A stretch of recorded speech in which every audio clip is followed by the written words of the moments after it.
Eu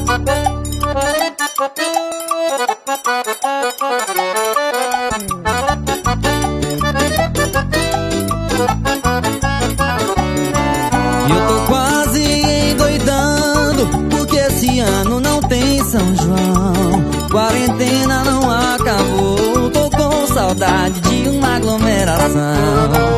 O mês de junho chegou, pra mim esse é o mês mais lindo, mas esse ano tá devastador, não tem festejo junino.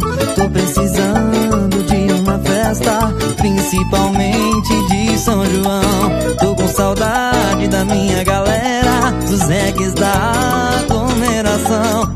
Agora eu sei que não dá, mas tem uma sugestão.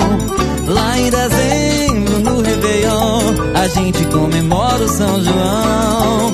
E quando a festa tiver no final, a gente já emenda o carnaval.